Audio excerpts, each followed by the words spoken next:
TNG, the concept started in 2012, and we already wanted to do the development.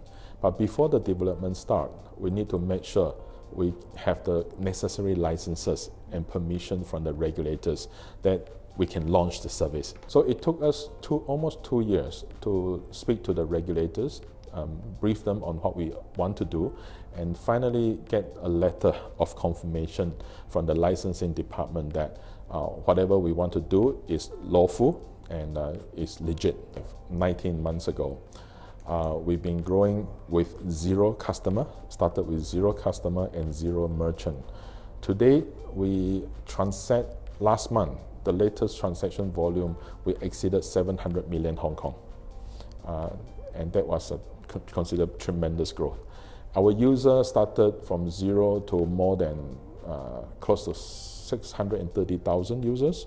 That is about 20% of working population penetration here in Hong Kong. When we wanted to launch it and started the development, I recruited and changed my team 3 times. Because when we recruit the first team, wanted to do it, they said the boss is crazy to ever consider and develop something like this, such a big thing. So I had the challenge to convince the team and get the support to develop the system. Then I had to completely replace the team. So the second team started and also did not get anywhere. Third team also equally challenged. And finally, we moved to the new office here, and we started the development in less than 7 months. We launched TNG in November 2015. The challenge is not about just the financing.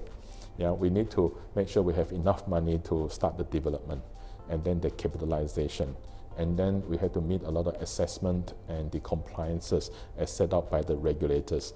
So a lot of challenges along the way, and it took us quite some years to finally put the act together and put the necessary people together who believe in this such a crazy idea and launch it. And since then, no turning back.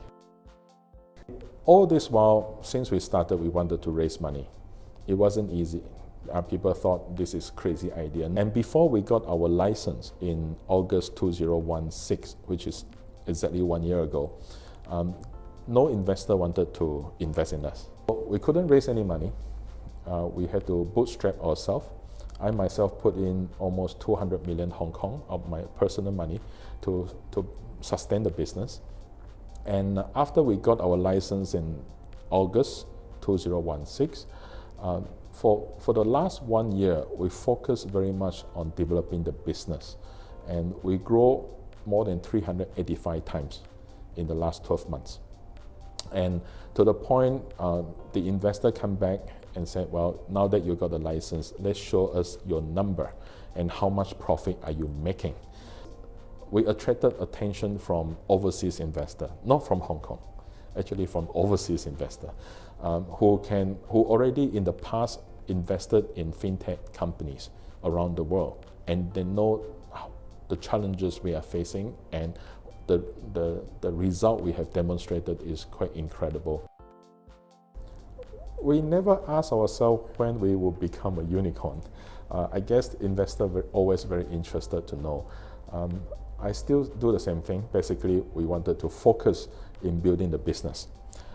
We wanted to create a benchmark whereby every country, when we launch our service, we can make it profitable within 3 years. It's something that we have achieved here in Hong Kong, and we want to duplicate this success formula in all other countries. So I guess if you can manage to turn the company, every ventures in each country into a profitable within 3 years, unicorn valuation is just a matter of time.